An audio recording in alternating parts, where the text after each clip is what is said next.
Hey there, ladies and gents. Welcome back to the Muscle Intelligence Podcast. I am your host, Ben Pakulski. As always, we search the world to bring you the world's greatest, brightest, most amazing humans. I like to say that the people that I'm looking to bring on the podcast are the ones that begin where everyone else ends.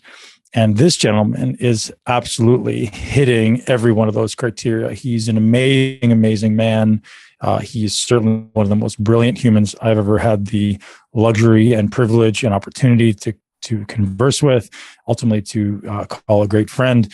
Dr. Trevor Kashey joins me today to dive into nutrition, behavior change, and ultimately a cognitive approach to nutritional intervention. And what that really ultimately means is you guys all know that me or any other exceptional nutritionist could write the best nutrition program in the world for you, and only a really small percentage of people would adhere to it.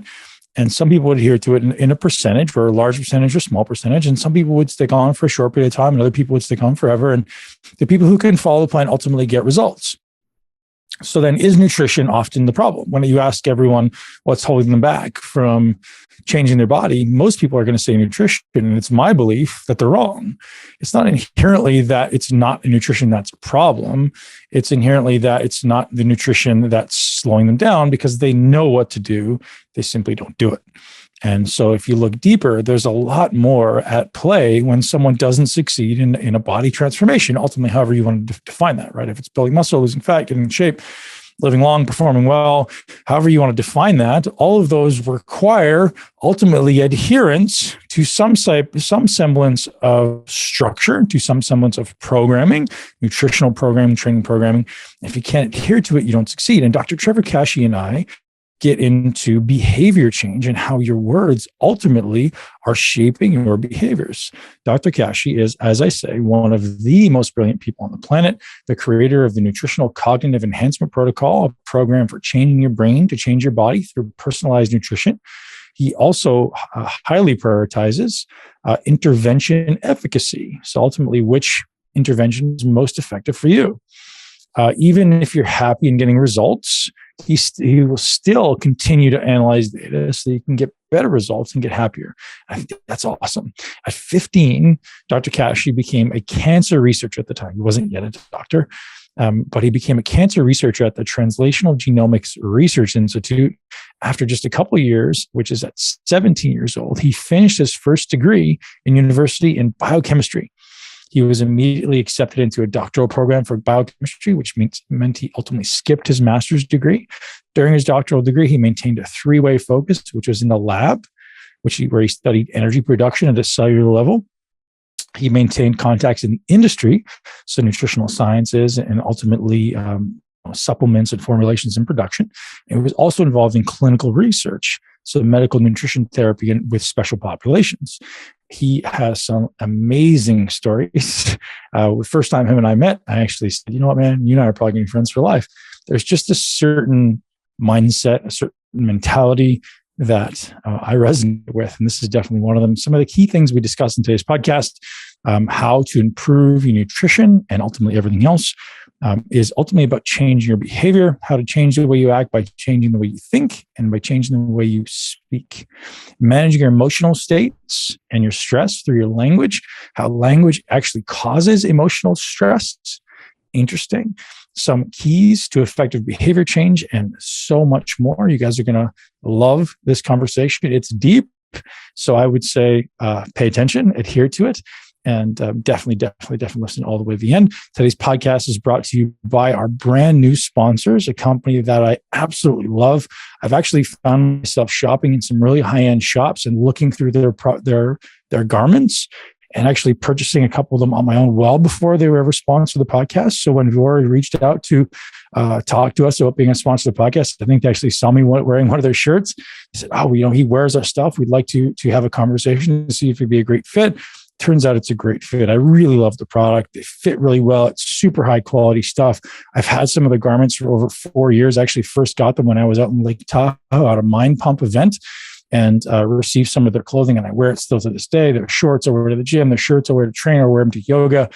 Just really high quality stuff. Performance athleisure is how I would categorize them.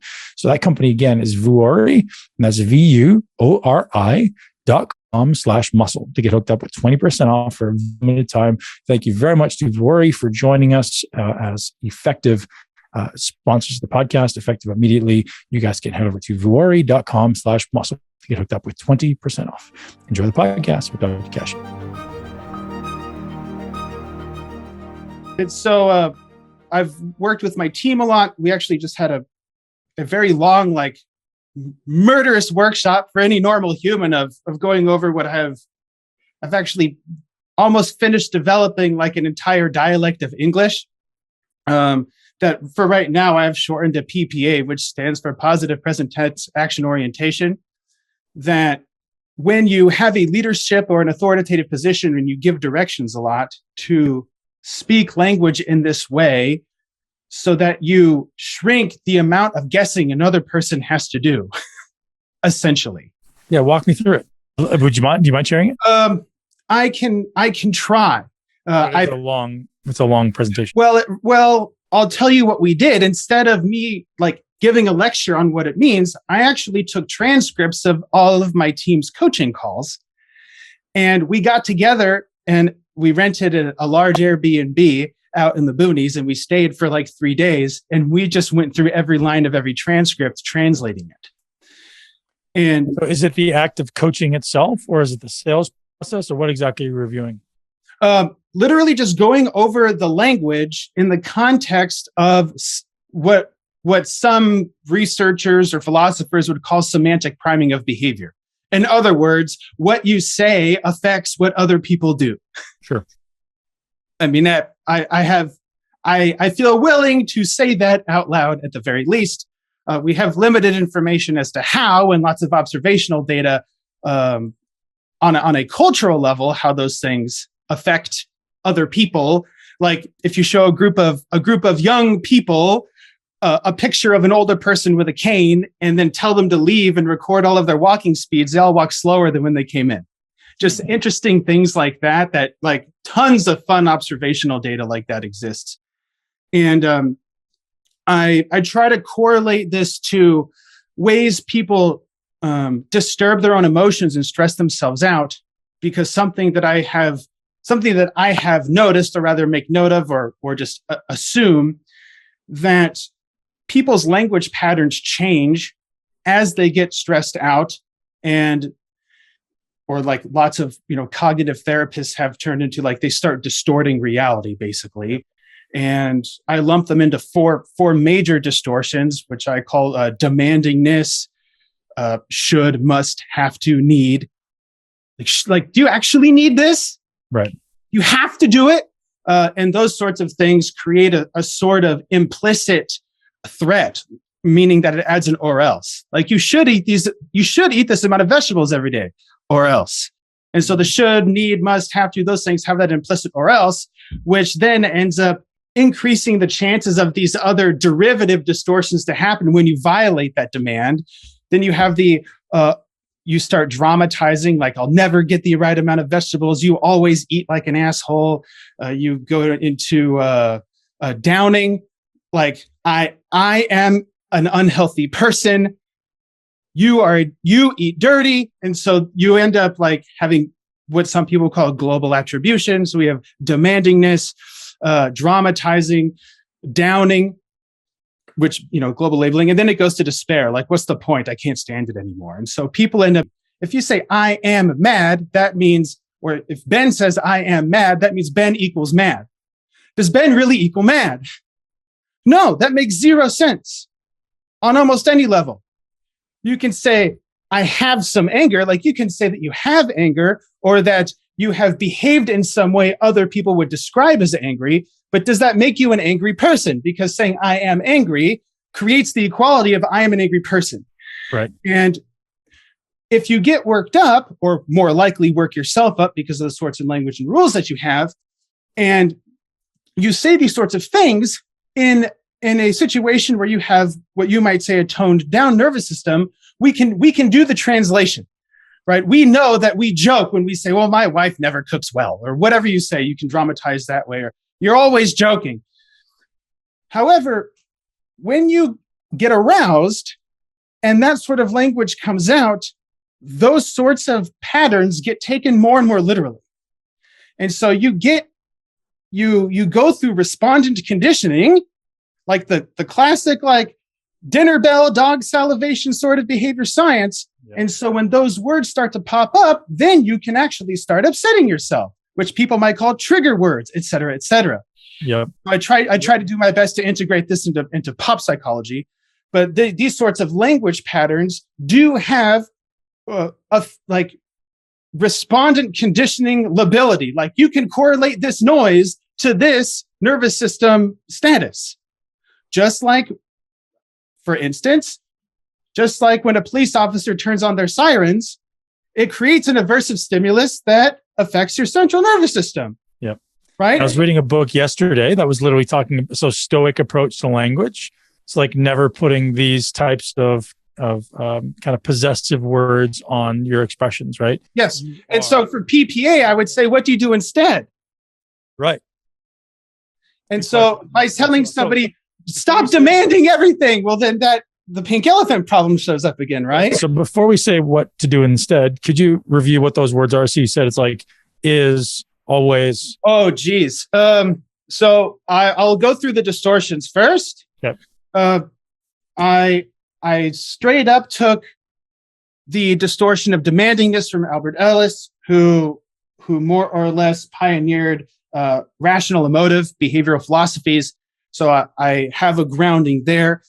And that essentially, from a language pattern standpoint, amounts to need, must, have to, ought, should.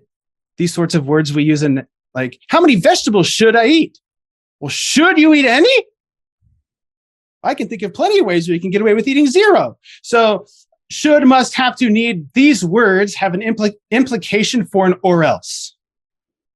So essentially, if you can make a statement or make a suggestion and an or else kind of rolls off the tongue after you make it, well, then you have essentially created a demand for yourself or another person. And I take the position that demandingness sort of sets the stage for emotional disturbance. Yep. Like I must win. Or else. Mm-hmm. Or else what? I'll always fail. Then I'm a loser. Why bother?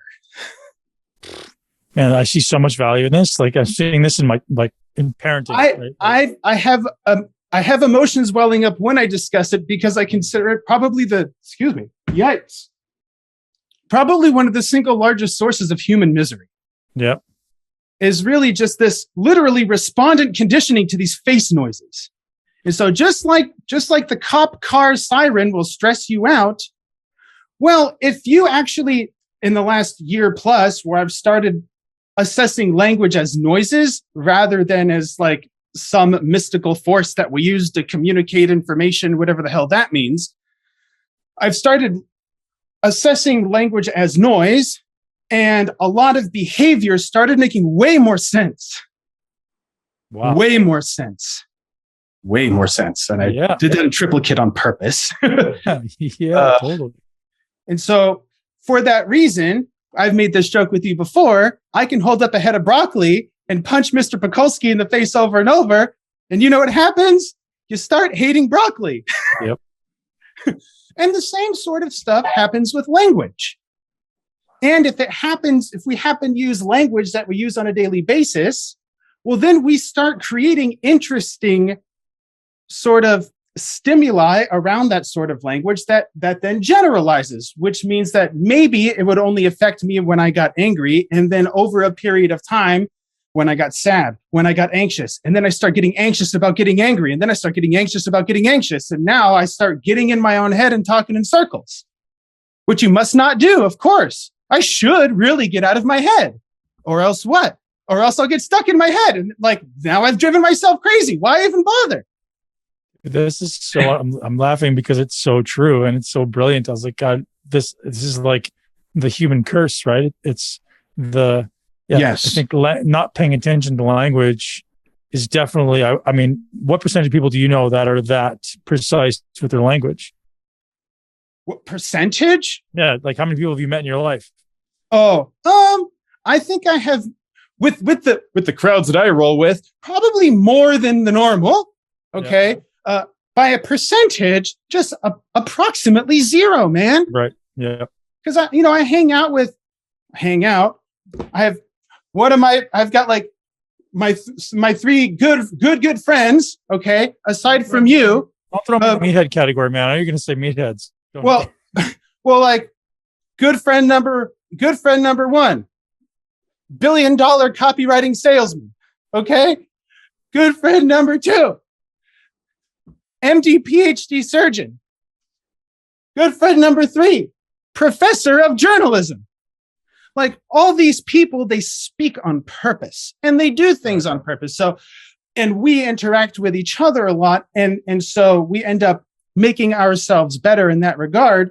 And I take the more wizard-like Socratic approach of intellectual irritant more than actually adding anything of value to their quite practical skill sets. That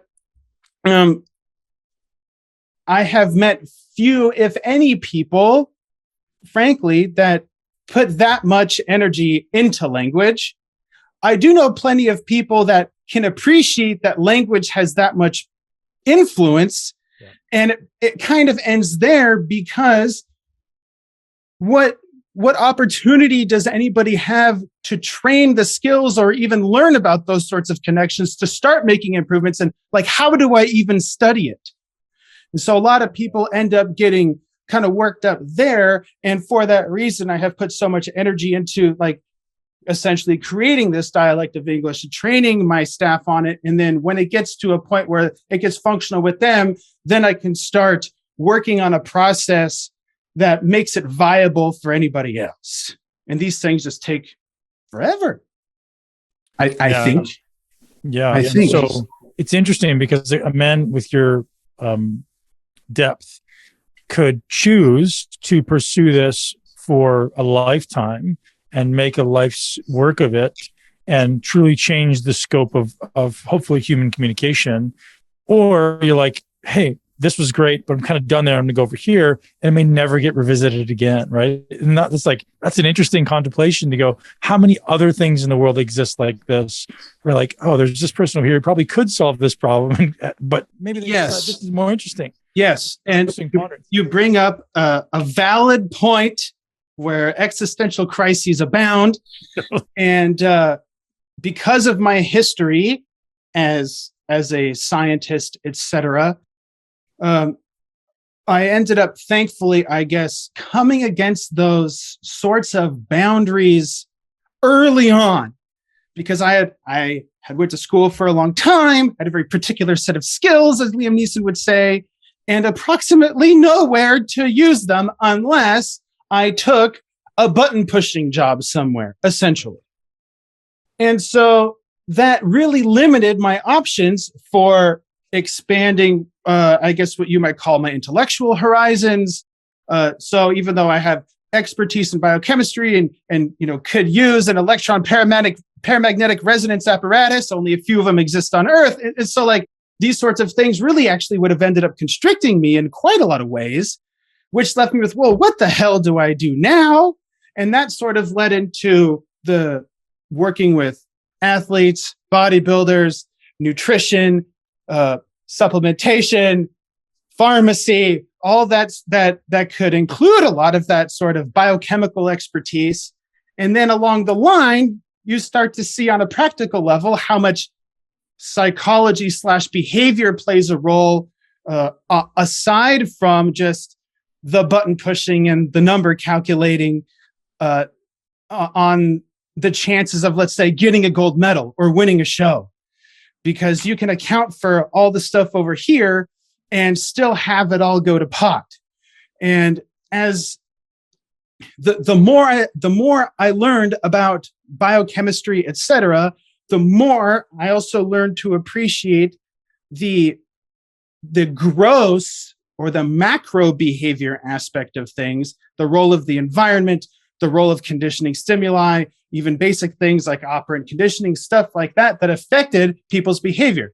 Because you have crowds that say, well, just eat less and move more. And I consider them, 99% right and 100% wrong. And then you have the other crowd that says, well, calories don't matter. And I consider them 1% right and 99% wrong. Because it has less to do with eating less and moving more, and more to do with convincing people to eat less and move more. Mm-hmm. For instance, to use like frank, rather, curt language, that the modifying of the behavior, we run up to the behavior modification component as the limiter to success, rather than what to do. It then turns into, well, how do I get to that thing? Right. And so as the years went by, I went more and more towards the rather macro style behavior science studying stuff. And that actually made, the biochemistry, the pharmacy, the supplementation, that sort of stuff take a much different role in how I might interact with somebody regarding maybe something like, well, I want to get a gold medal, or I want to win a show, or I want to manage my diabetes, et cetera, et cetera. Oh, I kind of went off on a tangent there, but hopefully that sort of makes sense. Amazing. It makes amazing sense. So now tactics, Trev, what am I doing to improve the way I show up in the world from a face making? Okay. Understood. So I 1 second. I'll show you my secret weapon. All right. Oh, nice. You have seen these before, coming over and training with me. Yeah. Yes. And I've brought this up to many people before. Like, you expect to train me like a dog or train myself like a dog? And I say, yes. Yes. Yes. Absolutely. Yes. The clicker, probably one of the single most amazing apparatus on earth, in a laboratory setting and in a practical setting, because I started with it in a laboratory setting doing like cancer cell culture stuff. And since then, I've had clickers. It's the counting apparatus around me at any given time.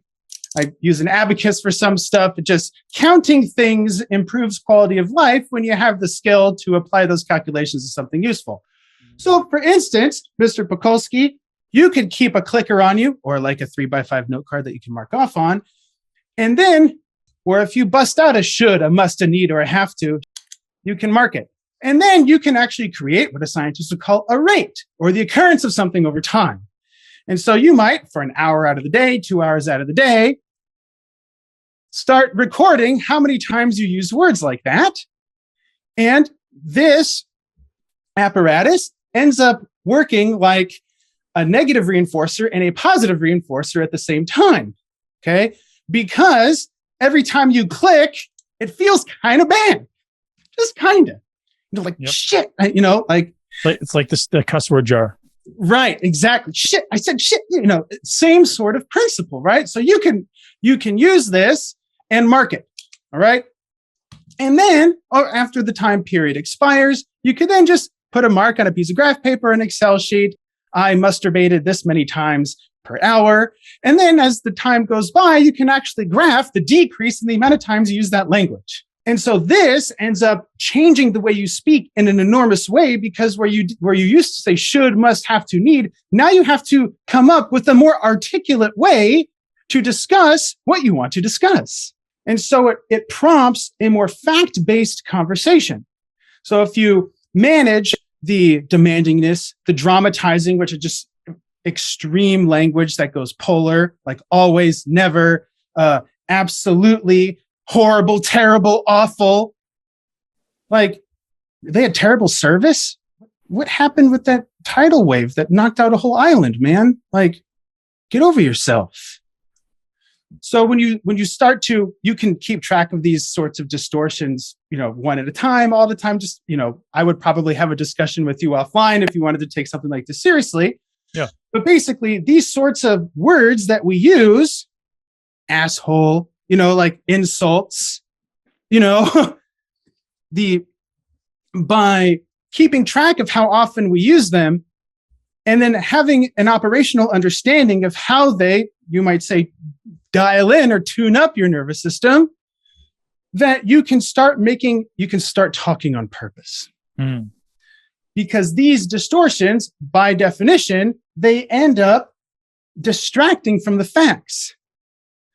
Like, was he really a mad asshole, or did he furrow his eyebrow and hit the table?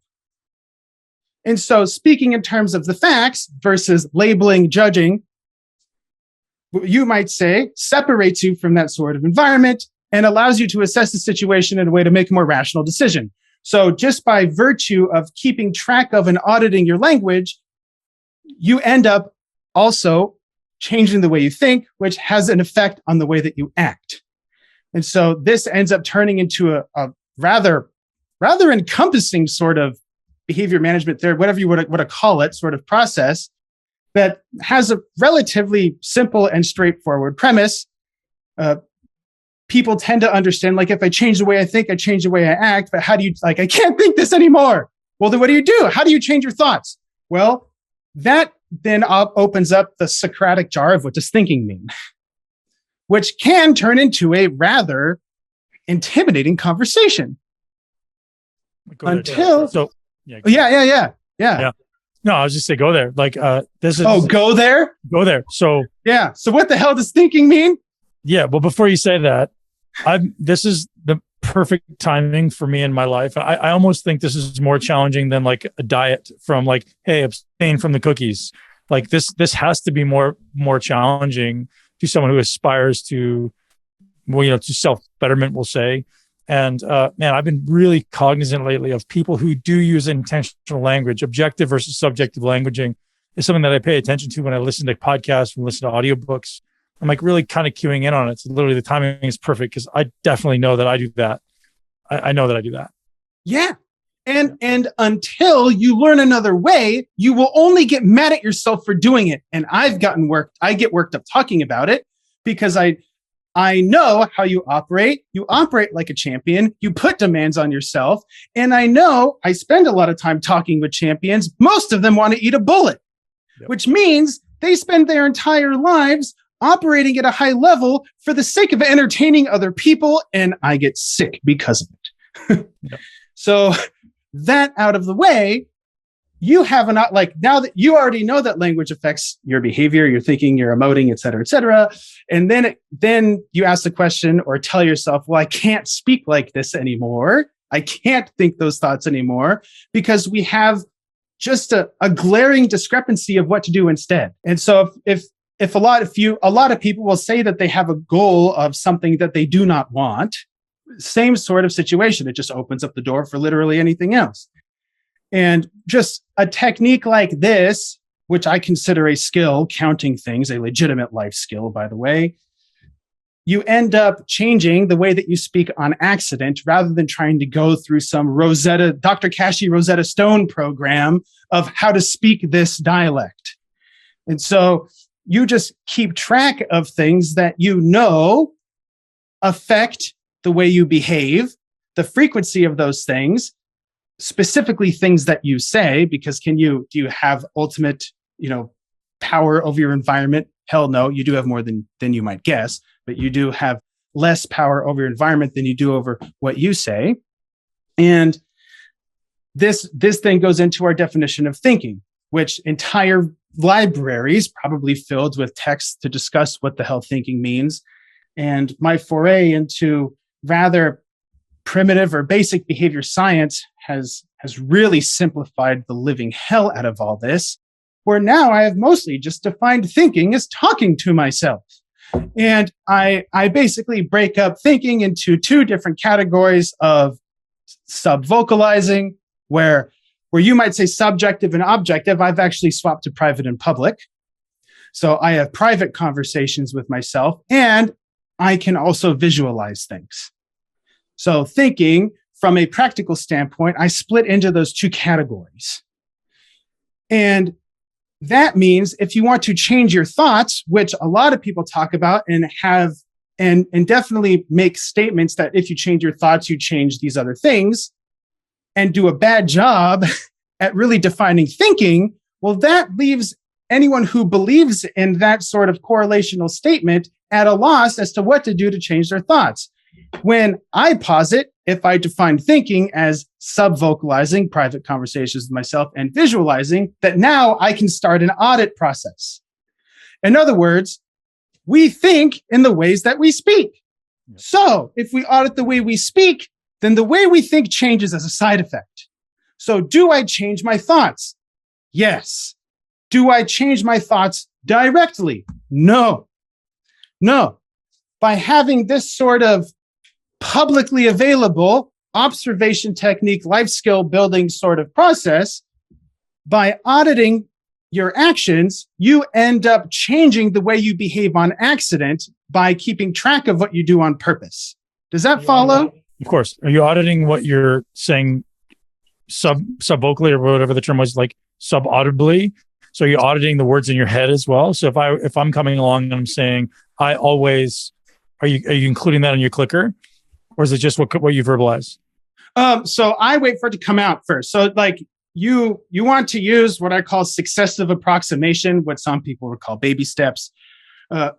And I have a lot of awkward pauses because I translate things in my head even now. Yep. So that goes back to things like mindfulness or your, would you call it dilating your nervous system? Would you call it? Yeah. So why specifically is it dilating your gaze? Dilate. Okay. Yes. Thank you. I forgot your term. So it seems to fall into that sort of category where how do you just enjoy the flavor? How do you just speak, et cetera, et cetera? It has less to do with not thinking these thoughts and more with the understanding that you will think these thoughts no matter what. And observing them rather than taking them as rules to follow. Every person has thought about killing themselves. Every single one. Some more, some less. Now, depending on the context, that sort of visualizing and subvocalizing has effects on people's behavior. I'll just say that, okay? And some people take it more seriously than others. Same sort of principle as to observing and describing something that happened versus taking it as fact and rules to follow. So I can observe the fact that I call it factual because I had a private conversation with myself. I might say, subvocalize something really nasty in my head. Where the hell did that come from? Well, who cares? I can audit it before it comes out.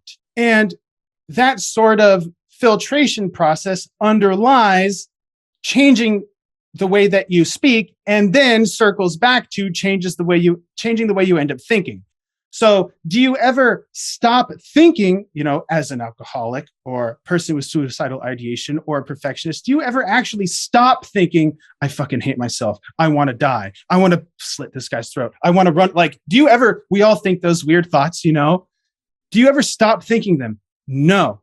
You do, however, decrease their frequency and their intensity. And at some point, you decrease their frequency and intensity so much that they now have modest, if any, practical significance. And so when a lot of people set the demands on themselves that I can't think this stuff, I can't say this stuff anymore, I would rather say, absolutely think it, because you'll think it either way. We can set up the environment to change the intensity and the frequency, which then has the impact on quality of life. Does that follow? 100%. Feel bad. Some things suck, Ben. Yeah. Some things suck. And you want things to suck because that motivates you to change it. Now, if you demand that they can't suck or else I'll hate myself and things will never work, why bother? Well, now you've taken something that has an appropriate level of suck and you've distorted yourself into an emotional disturbance that can act as something self-sabotaging. You can end up doing something stupid when you start distorting the facts to that level. Oh, do you think there's value in, we talk about, what's the word I'm looking for? Like influencing your subconscious or unconscious. Do you think there's value in, morning and maybe evening recital of, what we'll call an incantation or some type of repetitive phrasing to assist in changing your language patterns? In changing your language patterns? No. Do I see it having value? Absolutely. This gets into a separate conversation, like maybe actually another conversation another time, where I delineate between utility and validity. And these sorts of techniques I consider useful when integrated and done properly, with low validity insofar as people, because they work, people then make up reasons why they work. And when it does work, it reinforces that explanation. Right. It makes it look like their explanation for it working gets truer and truer. But really, the explanation that they give for it working has nothing to do with the actual mechanism. So that said, I do think those sorts of, maybe you might call them mindfulness techniques, have value in a lot of situations. And it sounds like you discuss a couple of separate things at once. One sounds a lot like making or creating superstitious behaviors on purpose, which I do believe in the context of respondent conditioning, like a bedtime ritual, for instance, where you have this set of noises and body movements and phrases that, when correlated with these stimuli, they end up sort of interacting with each other to more or less force your body into this sort of physiological state, which we have plenty of, I'll just call it proof for. In that context, I think so. The sort of meditation, though, from a mechanistic standpoint, or mindfulness, I have reduced it, which some people get irritated with, to which I tell them complicated. And in that case, they tend to go off the rails and say silly things. Basically, I lump it into performing a benign behavior to neutralize a polar behavior, period.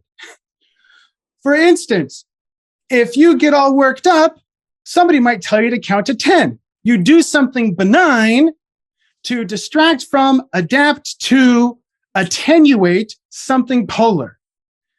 And when you do this enough times, you can presumably change your emotional status faster and faster, and maybe even prevent it from happening in situations.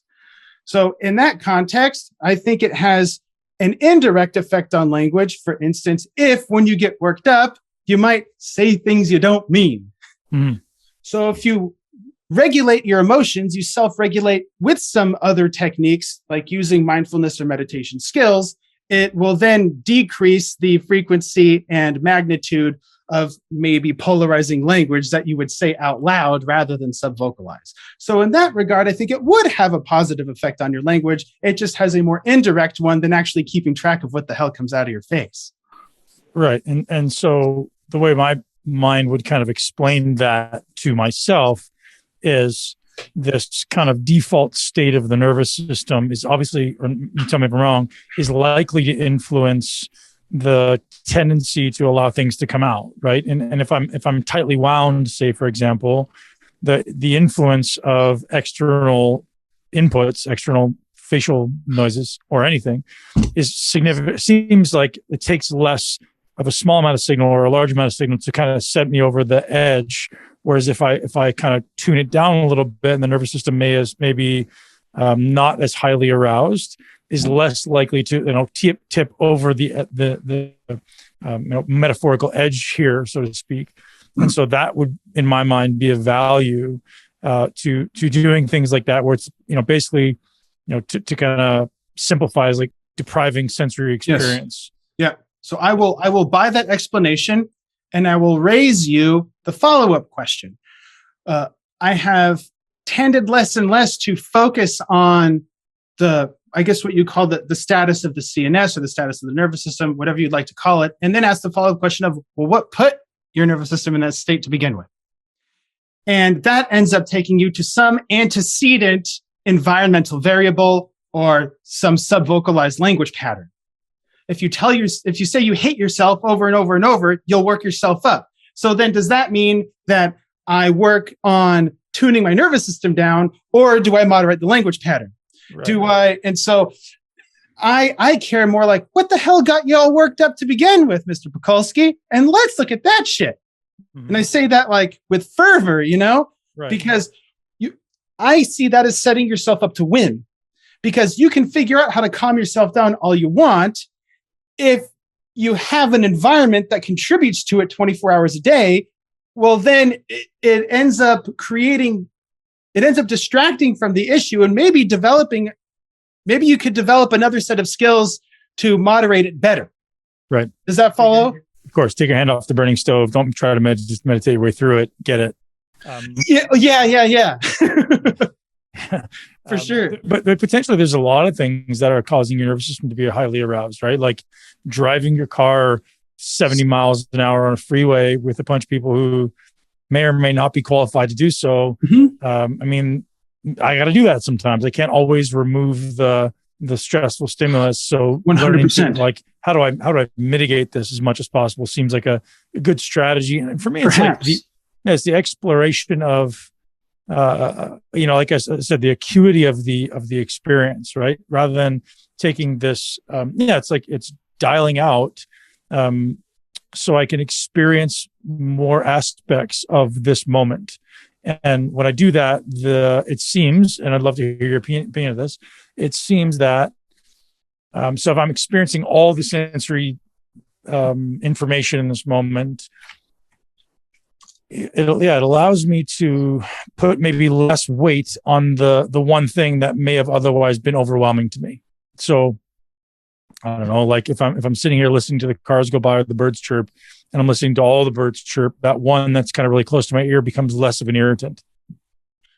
Yes, fair enough. I'd love to hear your opinion. I mean, I say this because I'm like, tell me how you think about that. Well, I'll ask an irritating question and say, opinion of what? So you gave me an example, or rather, I remembered an example from what you said. But what do you want commentary on? Yeah. How do you feel about the thought of changing potentially the sensory experience? Is that something that can influence outcomes, or do you like, no, that really doesn't have an influence on your perception of the current set of information? Okay. I see it as a ground zero to start generalizing. Basically, unless you can apply this in a stressful environment, it will have limited practical value. And so if you want to start with, turn off all the lights, and make it silent, have a bowl of soup and, have an orgasmic experience. Great. Okay. At that point, you want to start successively approximating. So hoping that this then translates or generalizes to other environments it handicaps you.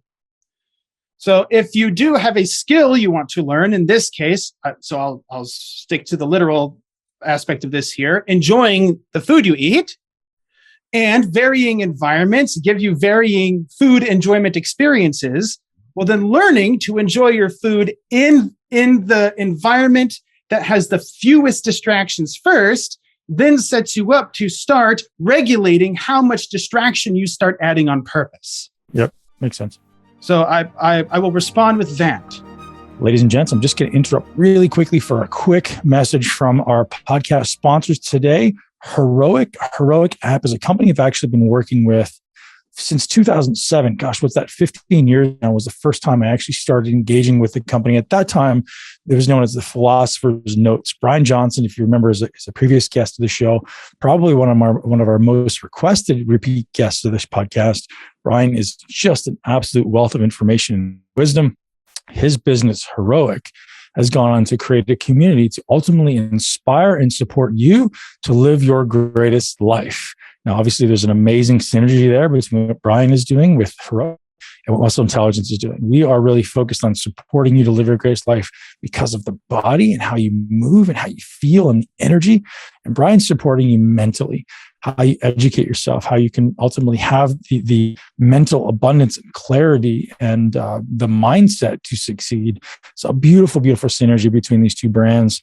And if you guys take advantage of this opportunity right now, you can get 50% off the app forever because you become a founding member. So it's a one-time payment and it's only effective until April 15th. So you got to jump in there now. This 50% deal allows you to lock in a rate of $3 per month. super, super cheap. And honestly, it's something you'll use. If you're someone who reads, if you value growth, if you value wisdom, if you value looking into some of the most cutting edge thought processes, their coaching program is something I personally did. It's a 10-month coaching program, which actually walks you through so many different areas of focus and helps you upgrade your thinking and your effectiveness as a human. That's enough for me. Ladies and gents, if it sounds interesting, if you're someone who is committed to personal growth, someone who's committed to personal development, and ultimately the acquisition of wisdom and growth of who you are as a person, this is some of the best money you're ever going to invest. Head over to muscleintelligence.com/heroic. That's muscleintelligence.com/HEROIC and get hooked up with 50% off our community at Heroic. And now back to the podcast with Dr. Kashey. So here's what I want to get to, man. I think we all want to be more effective humans. I want to be the most effective human that I can be. And to me, that means first, as you'll say, removing some of the things that we do that may be preventing us from being an effective human. So in this instance, how do I become a more effective human, Trev? I'm going to throw this really general question out at you. Be like, hey man, where do you go with that? As far as my ability to show up mentally, I'm trying to give you as general a direction this as possible. Yeah. I lean on what some people might call a theory of constraint. In other words, a vast majority of the time, like vast majority of the time, very few, if any, people could use what you might call performance enhancement. Okay. People say, you say, I want to get better. And that confuses the intervention. In other words, if you say, I want to get better at something, then you start to consider, make plans, and account for things that make you better at that thing, which makes a lot of sense. And I take the position that instead of trying to get better at stuff, you account for all the shit that makes you worse. Or I might say, taking your foot off the brake. So lots of people have situations where they want to get better at something. And if you ask, well, why do you want to get better at it? In the correct way with an appropriate Socratic dialogue, it tends to amount to some negative thing in their life or their environment prompting them to get better. Okay. And having enough conversations and reading and even doing research on this sort of topic on a practical level, biggest bang for buck goes to assessing or identifying, assessing, and addressing the things that hold you back, rather than attempting an intervention to try and make yourself better. I make very discrete, hard lines between those two things. And to some audiences, I might call it a problem orientation versus a goal orientation. And I even have a podcast that I ranted about a long time ago where I hate goals. I say I hate goals. Why? Because so many people have problems to solve. And you can argue semantics, but yes, semantics. What has more saying just semantics, I think I find it rather insulting because of the power language has. And so if you say problem versus goal, it generates different behaviors for different people. Mm-hmm. Saying that they mean the same thing, you can argue on a philosophical level. On a behavioral level, very different things happen. And if you talk about things in the context of the problems that you have, you start removing constraints. And by virtue of removing constraints, your performance ends up increasing as a side effect. Dude, totally. Everyone I work with, it's never a matter of trying to push the gas pedal further. It's take your foot off the brake. No, you end up revving the engine in park, man. Yeah. And you know what happens? Heart attacks, depression, suicide, disinhibition, drug, blah, blah, blah. Revving the engine in park, you can call that anxiety or burnout or whatever. I get excited about this stuff for obvious reasons. So these revving the engine in park keeps people from getting better. If you just put it in drive, well, then things work just fine because people have the capacity. They have more or less the skills and you might call the drive to do all these other things that they want to do. And the problems that they have tangential to their goal, they end up stealing away energy and time, which then just makes this look even better or worse, depending on the sort of situation. Right. And so I can count the number of times on one hand where I could justify talking and intervening, helping someone intervene in their lives in the context of a goal orientation rather than a problem orientation. So few people have their life together to the point where they actually can focus on getting better for the sake of getting better versus dealing with all of the constraints and then getting better as a side effect of that. Because you can get to practical levels, of expertise just by dealing with constraints. And reaching what I would consider mastery does take a lifetime. And so that means assessing all of that stuff first to give yourself room. Trev, I'm sure there's a lot of people listening to this podcast right now who are saying, I want to learn to think like this guy. I'm sure you spend time thinking about your thinking. What are your suggestions, best practices? What was the path to more effective, again, I know thinking is subjective, but more effective processing of information, more effective, to use my word, thinking. And I don't know if you'll question that term, but I find it appropriate. So I'll save you, myself, and listeners some of maybe the roadblocks where I find or consider thinking a fabulous term to use in general conversation and an abhorrent term to use as a technical jargon in research. Good for daily conversation, bad for science. Yep. Different conversations justify that. So use whatever you want. I can read between the lines or I will clarify, which I will most likely clarify. You asked the question of how do I get started? How do I start thinking on purpose? Yeah. More effectively. I mean, on purpose is obviously the foundation of it, I would say. Yeah. But what is this opens an interesting jar of worms with things like critical thinking, perhaps, where critical thinking really comes as a function of life experience, which you can define in various different ways.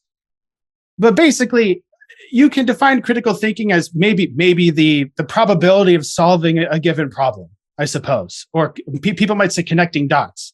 But what do you connect dots with? You connect dots with other things that you've done and experienced. Mm-hmm. So critical thinking as a skill, I think kind of distracts, because then someone asks, well, how do I critically think better? But that to me asks the wrong question, because people define critical thinking as a result. Like critical thinking happens as a result rather than a cause. Sure. If somebody connects dots, well, then you say they've critically thought, which I think distracts from the sort of behaviors. In any case, I make the honest suggestion of trying to assess something you want to get better at, and then make an honest assessment of your environment, your social interactions, and the way you talk to yourself, and start making a list of what of these things might actually slow me down. And the more exhaustive of a list you can make, which you can make one of all the things in my personal life, my social life, at work, the way I talk to myself or think, etc., that might obstruct my progress, that alone will then give you the opportunity to say, okay, maybe I start working on this thing a little bit. And when you do that and you start getting better at this thing now on accident, you start accumulating life experience and wisdom, which then ends up translating to what people might call critical thinking, etc. Oh, I have advanced education in varying topics, and I made huge, massive swaps in arenas, right? Going from like molecules and magnetic resonance and lasers all the way over to macroorganismal behavior and language. And so I can take concepts and principles from over here and apply them here on accident. Just because I've gained skills here that look like they have nothing to do with this. But since I only have skills from here, I try and force the square pegs into a round hole, and sometimes it works. What drove the depth of thought, Trev? Because not everyone has the desire to pursue depth of thought. So, oftentimes there's a North Star, there's a goal, there's an objective. I think that's why goals are important. Because without a goal, sometimes it's really easy to give up, and you get kind of halfway there. It's kind of getting hard. I don't want to do it anymore. What drove you to pursue the depth that you have? I think I can tell you, Mr. Pakulski, and it happened with a conversation I had with my mother as a small child, less than 10. Oh, I grew up, my father actually makes a very hilarious impression of me. But growing up, I asked, what's that? What's that? What's that? What's that? I asked it a lot. And I don't know, 8, 9 years old, sitting in the back seat, my mother, bless her, had a nasty day. Probably had a nasty day. And I said, hey, Mom, what's that? And she said, fucking figure it out yourself. And I know that she probably regretted saying that, and that parents in general were she got worked up and said a thing she didn't mean, right? And she probably hated herself for it for a little while too, to draw from our previous conversation. And it shocked me for one, but two, I said, okay. And then I did. and that I had a couple of key moments like that in my life, because saying that I came up with it myself, I think that it distracts from really how much the environment ends up affecting the probability of these things, where my mother in her exhausted emotional state said, figure it out yourself. And I just, okay. And like I said, a few other things that stacked on top of each other, lucky with mentors and things like that, prompted that sort of behavior. If I want to figure out what this is, well, now you end up back calculating kind of on your own. I just asked a lot of questions that annoyed a lot of people. And I ended up getting the people who got less annoyed by it. I asked more questions. And it turns out the people that got less annoyed by it had more STEM philosophically related backgrounds. Do you think the emotion of that situation impacted the scope, the impact of it? 100% I do.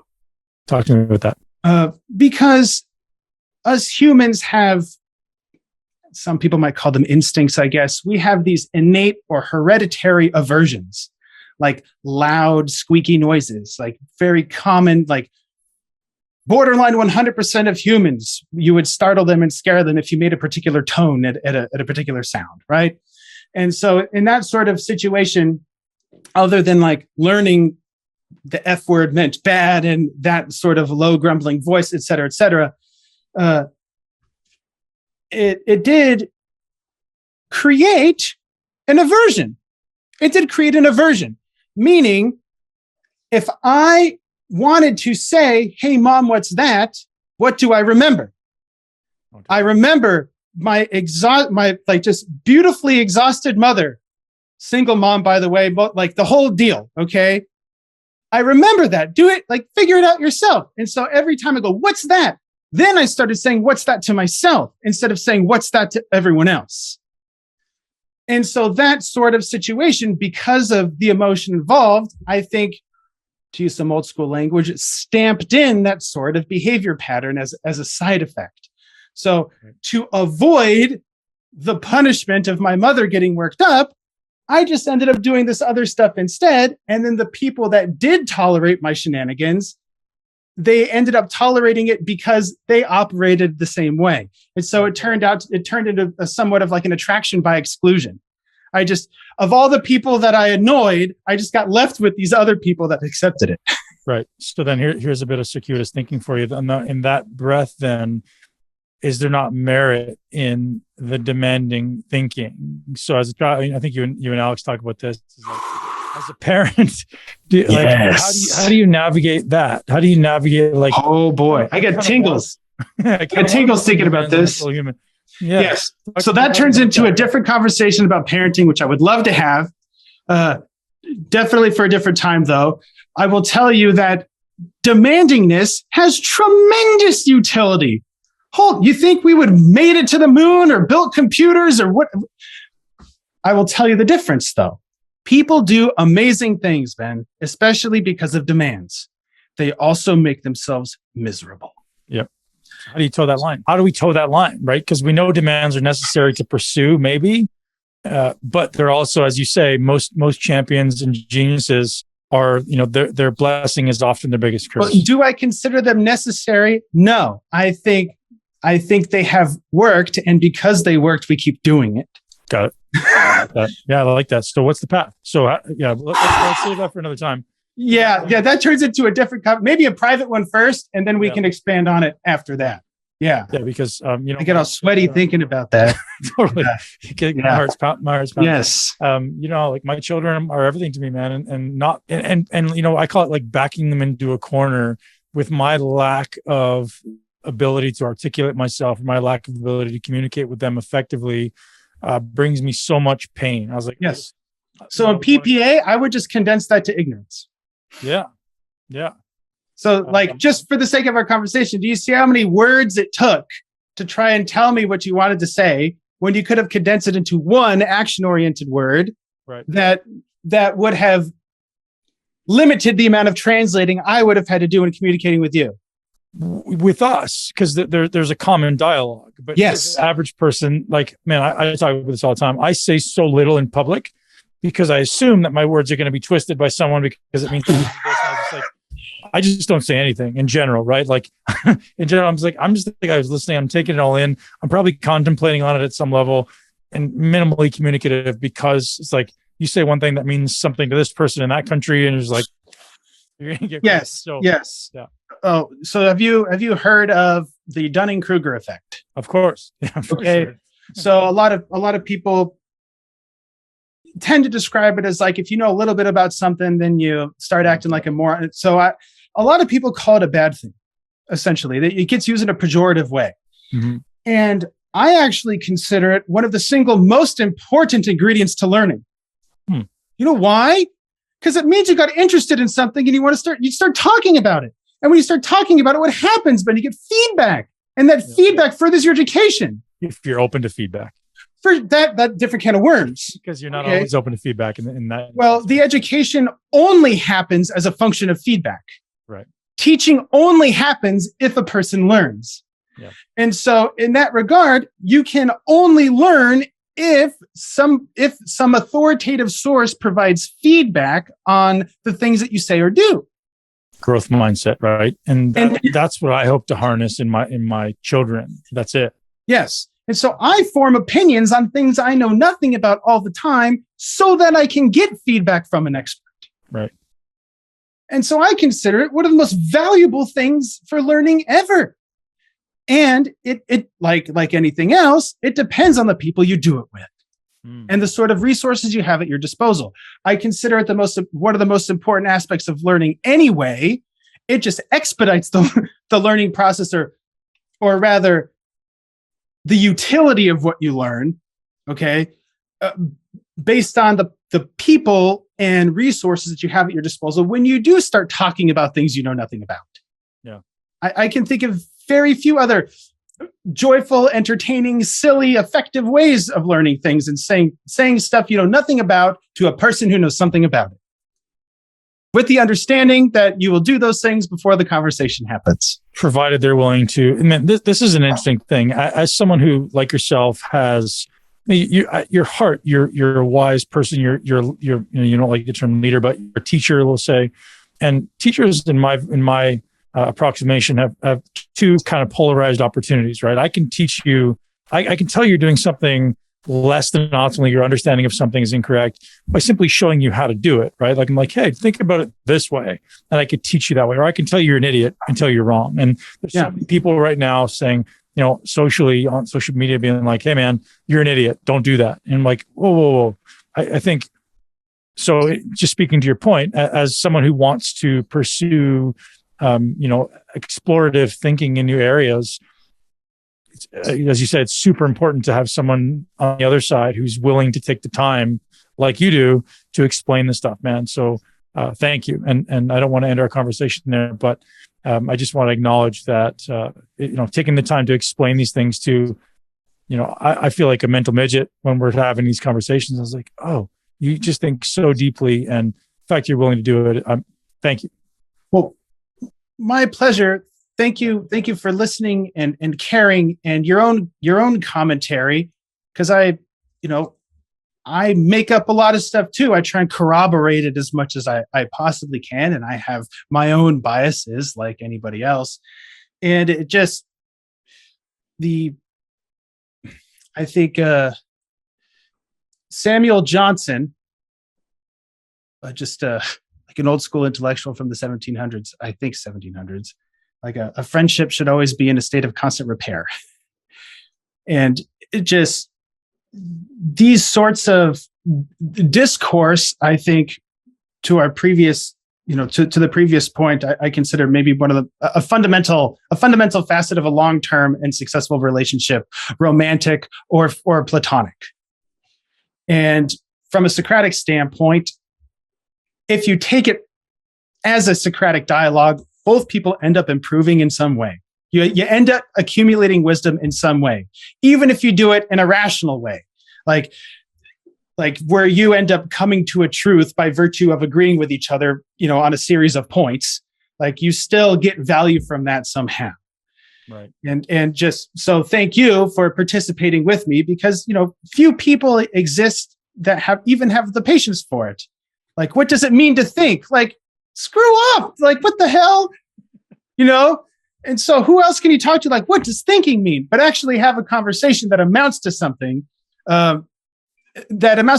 functional that you can apply to an intervention process. Like that takes a lot of layers. It takes a lot of skill sets. It takes a lot of stuff.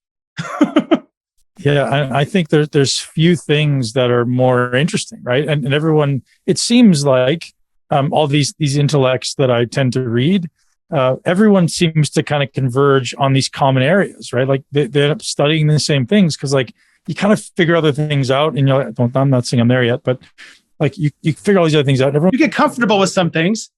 Yeah. And everyone seems to converge on the same acquisition of wisdom, right? Everyone's like reading the philosophical thing. Everyone's reading psychology. It's so fascinating to me. And as I said prior to our call, that's really what I aspire to do with the next 10 years of my life, is just dive deeper into, a similar path to what you're pursuing. Obviously, I'm sure it's different, but man, I'm so fascinated with your pursuit of wisdom and your willingness to give it back. And yeah, that's why I asked about, how important is a North Star for you? How important is a goal? Because like, it seems though, and you kind of correct me on this, but it seems as though without a direction, without a compass, where do you go? Is it just like pursuing interest, or is it, hey, I have to solve this problem for this person? So for me, like I solve problems based on my own pain, my client's pain, my business pain. And it's constantly just like solving problems. I call myself a problem solver. But what's the North Star? Man, good. So I had this conversation with a professor a few weeks back, and you asked a great question, and the question that I follow up with was, you basically ask, how do you find meaning in your life? Yeah. Okay. And I have the annoying question of, okay, what does meaning mean? Mm-hmm. And by virtue of, that different conversation, what does matter mean, right? It goes super circular. Right. So it matters insofar as we both have a conversation about it. Yep. As presumably, if you say, how do I give my life meaning? You prop up meaning as something good, right?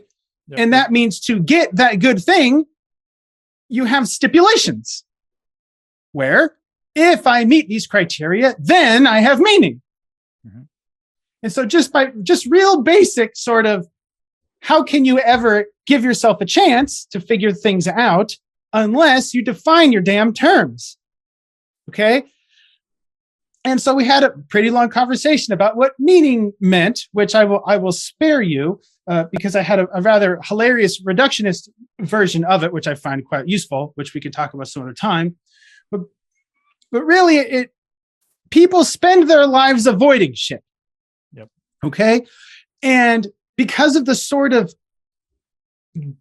frankly, garbage positive psychology sort of movement, especially garbage positive pop psychology sort of movement, it changed to setting goals, making affirmations, doing a lot of sort of fluffy stuff that distracts from the things that cause you misery.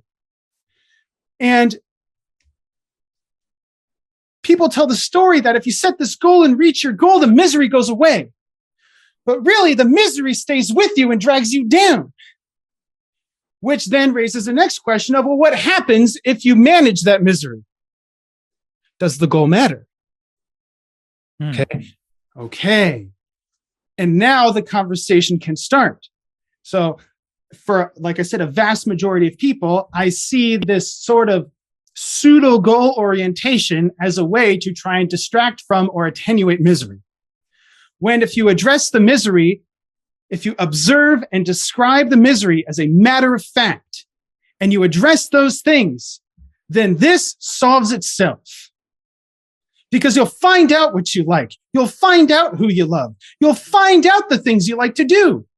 And then you will start pursuing those things by virtue of the random interactions that you have, because you have all of this time and energy that you used to spend miserable trying new things and doing new stuff and acquiring different skills that you applied from resolving your misery. I think there's a depth to that exploration as well. Like, well, so what percentage of the things that bring you misery are you aware of? Right. That comes to mind, right? It's the iceberg. Because I think I could very obviously get rid of a few things in my life. Like, hey, if I just didn't do that anymore, like stop beating your head against the wall, that'd be obvious. But again, we spoke about these childhood scars, right? That exist. And that just feels like a whole lifetime of exploration. Yeah, maybe. I think saying that discourages people from doing something about it, for one. And two, I think it sort of overestimates it simultaneously over and underestimates history on the current situation. Yeah. Because on the one hand, our previous experiences affect how we operate now. Right. Okay. On the other hand, do previous experiences from now maintain how we operate forever? No. And so for that very reason, I try and manage this sort of dialectical tension with what? I remember you said that to me last time we chatted, was like, so many people are spending time dwelling on these childhood. Yeah. So it ends up turning into something you use as permission to sabotage yourself in the present. Right. And you do it on purpose, but do you notice it? Two different things. You can do something on purpose and spend little time analyzing it. Yep. In other words, on purpose versus with purpose. So I like to use the language of doing something on purpose and with purpose. So did something cause your problem? Absolutely. Like something in your past caused your problem, recent past, long past, whatever. Does that thing maintain the problem? No. Probably not. Right. Which gives you a fighting chance. Right. Yes, something effed up happened earlier on in your life. Okay. And it happened then, and it modified your behavior. It modified the way you interacted with the environment and other people. Does that mean it has to keep doing that because you keep referencing that as a negative reinforcer? No. And so these sorts of conversations help with that. When you can address misery in very frank ways, and you can say that 1,000,001 things contribute to our misery. And I think that actually gives humans a little too much credit. I think people like emotional status has a temporal sort of characteristic where we get emotional. We only stay emotional for a finite amount of time. And so whatever upset you now. And then you can tell yourself the story about all these other things that contributed, but that distracts from whatever happened a few minutes ago that now contributed to your current emotional status. Right. So to that end, I think maybe people have 2 or 3 big scabs, like big ulcers. I like the ulcer, but they got 2 or 3 ulcers, and you have silly statistics that say things like people think 20,000 thoughts a day or whatever. And I see as like, well, you think the same 3 thoughts 7,000 times each. And so it seems like you got 99 problems, but really you got 2 problems 50 times. Right. And so thinking of it and framing it that way also gives you a fighting chance to like, I feel bad now. That probably means something has affected me in the very recent past, which gives me an opportunity to now audit who I interacted with, the environment I interacted with, the things I told myself, and now structure the environment so that in the future, I can change a couple of these variables to see how it affects my emotional status after. So you can do it very frank, sort of scientific way, if you will, that if you have an emotional status now, that emotional status occurred because of something that happened now. Right. You can say that 30 years ago, my mother yelled at me about these things and I feel pissed off about it now. But really, I feel pissed off about it now because I told myself about it now. Right. So hopefully that's sort of like, you can give yourself a fighting chance. I'll repeat it one more time for emphasis. Your emotional status now occurs because of something that just happened, more or less. Now, again, you have, behavioral chains where one thing leads to another, but basically you have what some psychologists, I guess, would call an activating event or some trigger moment. I just call it an aversive stimulus or a frustrating stimulus or depressing. I just have, a modifier of the term stimulus. I use that. You had something pretty obvious that happened that may have kind of led you to spiral. And did that happen 20 years ago? No, it probably happened 20 hours ago or 20 minutes ago. And so that gives you plenty of information to start auditing your situation. I love it, man. Buddy, I value you so much and I value your time. I want to be respectful of your time. You own a nutrition business. We talked nothing about nutrition, but I want to give your nutrition business a plug because truthfully, everyone, as you alluded to briefly, the ability to change your body is often seldom a reflection of, it's obviously a reflection of what's going in your mouth, but that's never a reflection of an inability to do it. It's often a behavior change that's a prerequisite. So thank you for digging into behavior change with us. And you do it so often on your Facebook group, on your podcast, and all your other social media channels. Man, thank you. Absolutely. Thank you so much for having me. I'll take a hot date with Ben Pakulski any day of the week. Yeah. It's a pleasure. Can you tell our audience about Trevor Kashey Nutrition and where they can learn more about you? You can go to trevorkasheynutrition.com and you can see some Instagram related things at Dr. Trevor Kashey. We also have a Facebook group called the Best Nutrition Group Ever. Which is true. Yes, absolutely. So I post seldom on the Instagram page. However, messages get responded to. So keep that in mind. If you want to send a message or to contact us in any way, we respond to all those things. And if you want to talk about those things, great. We have a kickstart program that we use to start integrating a lot of these principles of the theory of constraint, where I know you already know what to eat. I already know that you know how to walk around the block. We already know that you know how to do these things. And for whatever reason, trainers, nutrition, they like to shove that stuff down your throat when you already know. And so we care more about, well, what keeps you from doing it in a way that you enjoy and care about? We assess those things so that all these other beneficial effects, the getting sexy, the thinking clearer, that happens as a side effect of changing these really maybe simple things. And so the Kickstart programs helps you audit your environment and the people you interact with, and just like the stuff that we talked about today, to make it so like all this other stuff starts happening on accident and you actually like to do it, rather than trying to do these things to avoid all of that other stuff you hate.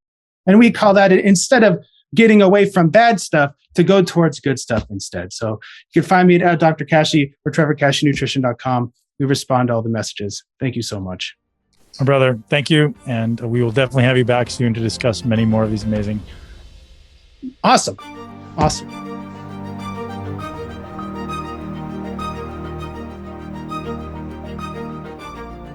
And that's a wrap, ladies and gents. Thank you very much for joining me today. April, once again, is Nutrition Month here at the Muscle Intelligence community. We're doing everything we can to bring in some of the world's best experts, some of the world's foremost thinking leaders, thought leaders, ultimately, people who are doing it their own way. As I say, people who begin where everyone else ends, the people who are really in the trenches, taking the theory, taking the science and applying it and seeing where the rubber meets the road, seeing where it sticks, seeing where it breaks.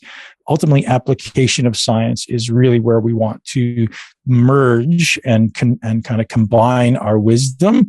So we're so thankful for people like Dr. Kashey coming on, who are ultimately at the highest level in the world when it comes to the science, and also still in the trenches, teaching, coaching, leading his community of amazing humans. So, and if you haven't already followed Dr. Kashey on social media, you can find him at Dr. Kashey. You can also check him out his podcast, that was Coffee with Kashey. He's also got the best nutrition group ever, which I actually tend to agree with. He does these lives that are just amazingly informative and hilarious at the same time. And one last note, as you guys part today's podcast, I hope you enjoyed the podcast, and I would love it if you would head over and support our sponsor for today, Vuori. That's VUROVURORI. I'll try that again, .com/muscle. And ultimately get hooked up with 20% off their incredibly high quality performance athleisure clothing, which to me means super high quality garments that actually last, look awesome. It's the type of thing you could wear to the golf course, you could wear to a business meeting, you could wear to the gym, you can wear to yoga class. Very, very diverse. I honestly tend to wear them to the podcast sometimes. I'll wear them going out to dinner. Sometimes I'll even wear it if I'm going to go crush a big squat workout, and it still looks great, feels great, performs really well, and ultimately I've had their garments for a long time. So thank you to Vuori for being a sponsor of the podcast, and thank you to you for being here and listening to my conversation with Dr. Kashey. I hope you're having a truly amazing week. Live your greatest life in a body that you absolutely love. And if you are not already subscribed to the podcast, make sure you go ahead and do that now. Wherever you listen to podcasts, you can subscribe to podcasts on Spotify, on Apple Podcasts, even on Amazon or YouTube, or ultimately anywhere where amazing podcasts are listened to and downloaded today. And if you enjoy the podcast, leave us a review. I would love to hear from you. And if there's any specific conversations you'd like to hear or any specific topics you'd like to hear me talk about, please go ahead and mention that as well. Ladies and gents, thank you for being here. Live your greatest life in a body that you absolutely love. Thank you so much for tuning into Muscle Intelligence. If you enjoyed today's episode, please be sure to share it with at least one person you know. And make sure you're subscribed so you never miss an episode.